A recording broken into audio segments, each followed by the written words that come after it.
Okay, so now in the next step, we're going to start layering the room. So at this point, we've hung our curtains. So I just want to take a minute and say, when you put dark colors on the wall, there's always a fear that it's too much, but you're not thinking of all the other things that are going to layer the room. So this is a great point right here. This is huge. These curtains are huge. On both windows, they're exact same across. And they're white. They have some gray stitching all the way floor to ceiling in them, so it ties in the gray of the walls. They're not stark white. I would do stark white in the bedroom. If you got big windows in the bathroom, I wouldn't do them in the living room. I just think it's too stark. So we're going to, if we put blinds in these windows as well, you have to think that's going to be white, even if the curtains are open. So it's the same concept. So we're going to go ahead and open these, just let the light in. And like we said before, we leave so much over. So this is the edge of my window, right here where they stop. But it's still all the way over to here. So that way it gives the illusion of a much larger window. Once again, this stops right here at the edge of the window, so the whole window is open to the room. But we still have this chunk of fabric to show off the curtain in the room. Do the same over here. Goes to the edge and goes to the edge. So when you spend money on curtains, curtains are not expensive. They're harder and harder to find. So when you spend money on them, don't have it to where when you open them, which 90% of the time they're open, you just see this much curtain and they're all crunched together. Give it that extra foot after the window and before the window, so that way when they are open, I still see huge pieces of fabric hanging in the room. That's why you spent money on them. So curtain rods are very expensive, but you can find great deals on them. You can find closeout deals on them. You get online and search for them. Curtain rods are a piece of jewelry. So your curtain rods are kind of like the accents, like your lamps and your decorations, but they're just more permanent. So play with those. Make sure you get something that looks nice. If you want to make a big impact, you can get them thicker and chunkier, or if you want just to kind of blend in with the curtain, you can get a thinner rod. So it just kind of depends on your preference there. We have brought in our nice love seat that's on this wall here. So we're just going to kind of catty corner it in this wall, so the window's still being seen, but it's taken up this spot, which is great. We also, I say, always get a jewelry piece of furniture. So like this one has print on it. Get something like that. It's an ottoman that has a print on it or a fabric on it, that's fine. Don't go out and get a couch and a love seat set that has a floral pattern or stripes, or if it is any kind of solid pattern that has to go, like if it's a country theme, don't go out and get an all plaid couch. They're beautiful sometimes in the showroom, they look magnificent, but that's a lot in a room, and then once you get tired of it, you can't change it, you have to get rid of it.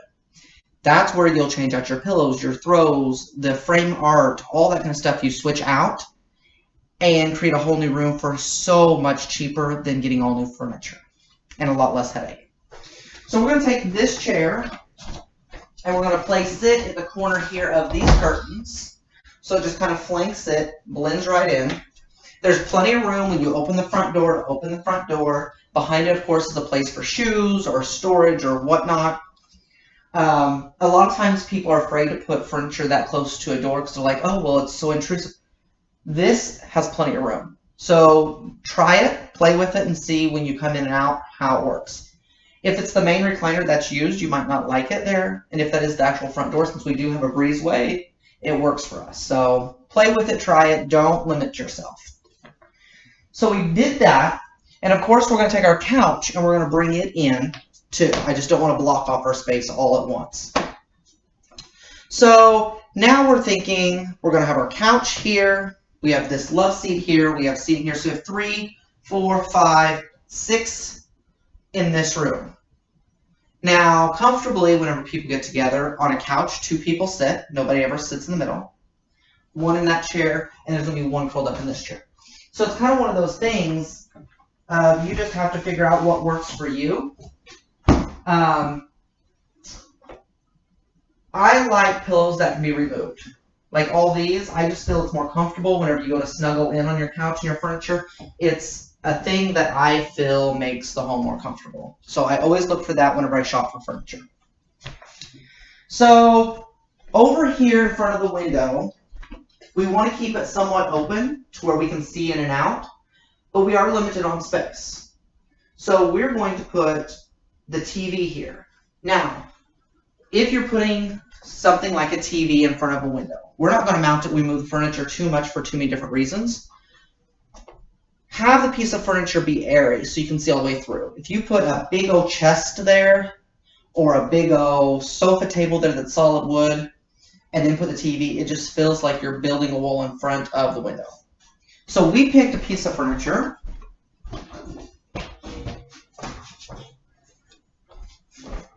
This piece of furniture here, it has wrought iron all the way around here so you can see through it. It's pretty narrow. It's just enough basically for a TV. So that way it doesn't take up a whole lot of space. But yet, when we put it in front of the window, it doesn't feel like we've built a wall in front of it. It's still very airy and it breathes, and that's perfect. Also, we have a grate on the floor, and that is the intake for your AC and your heat. Always keep that in mind. Your vents for your heating and cooling. If they're not in the ceiling, you need to think about that. As far as furniture placement, that's fine. It can breathe, it can take in the air, and all that kind of stuff. So that's perfect for more than one reason. So we have this piece of furniture, which we're going to put TV on. Now, if this was just a sitting room or whatever, this is a great place for a big flower arrangement, something of that nature. So now over here, we need something around it. So what did I say in previous videos? The more surface space you have to clutter, the more surface space you will clutter. Okay?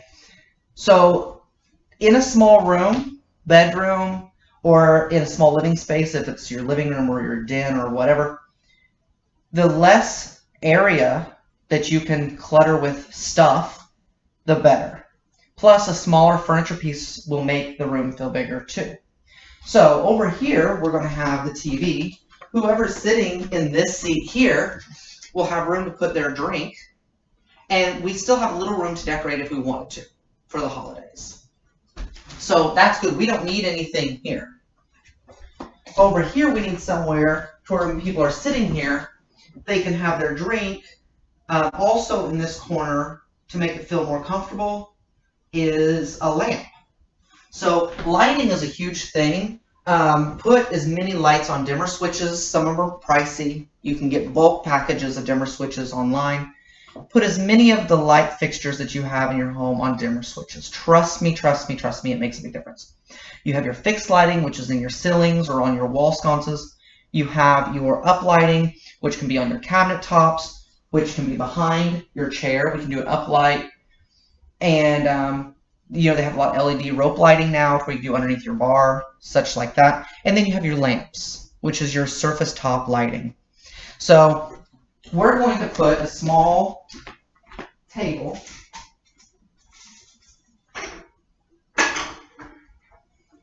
this small piece has a little detail. It's wood. It doesn't match the floor, and that's fine because it's going to blend in with other pieces in the house. You can paint this. You can spray paint this. This could be just wood from the lumber yard that you nail together and you stain it or paint it. If you need your top to be a little bit bigger of a surface and you just can't find that piece but you like this, get a piece of wood attached to this and paint it or stain it. It works perfect. You can do round, you can do square, you can do oval. Use that imagination. So we could put it over here. Put it back in this corner. Put a lamp on it. It kind of blocks the window, which we don't really like. Plus we have this space. So this space, everybody would do something hung here for coats and keys and stuff like that. I feel that's cluttered. This is not a foyer. This is the living room. This is clutter. If you have to do that due to your household, I would do it back here hidden. I still wouldn't like it. We do have an entryway out here on that sun porch, so that's where the coats, the shoes, the keys, all that kind of stuff can go. So we'll put like a table or some kind of piece here to tchotchke up. That's my favorite word when we decorate, tchotchke. It's all that little fun stuff. So we'll take this and we'll put it on this side. And this side's now anchored. So we'll have a lamp or whatever here. There's enough room for a drink, so a person sitting here can have a drink. And we'll do something behind there. Now, once again, that's versatile because if you put a lamp behind it that you like, then that becomes a place for a book and a cup, and it's fine. If you like your lamp there, it can also work for that. So it's multi-purpose, which we love. This space now still feels open, so when you walk in, it's open. That space is taken care of. We'll have our couch anchored into the room, and then we'll put a rug down. This wall in between the bedroom and bathroom, you can leave it blank, or somewhere small like that is a good place for a little collage of photos. Family photos, friend photos. Do something cute there, or a little mirror. Then on this side, underneath that odd window that we spoke about, turn that this way some more. This odd window. This is kind of a breaching point between the living room and the dining room. It's that midpoint, so we need to think of that, okay? When we walk past the couch, we'll pass this, but anybody in the kitchen coming through. So think of different ideas, kind of think outside the box. Height-wise, a bookcase is perfect there. Put a bookcase that comes up to about here, about this wide. Nice and thin though, and then you can decorate it, have stuff kind of in front of the window that shines through, and it's really, really cute. We have something kind of different in mind, which we'll show here in a moment.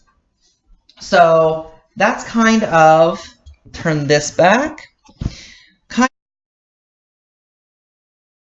of the placement for that kind of stuff. Now, in the next clip that we're going to show, we will anchor it down with a nice rug. We will kind of have a bookcase here, and then we'll start placing stuff on the walls to kind of anchor those spaces. So in every room that has a lot of light and you want to accent that, always use a mirror. Mirror on the floor, leaning, a mirror hung, round mirrors, square mirrors, long mirrors, tall mirrors. Use different types of mirrors. So in the next clip, we're going to layer it one more step with some rugs, wall hangings, and a couple more furniture pieces, and then we're going to talk about accessories that you can change out to change the space.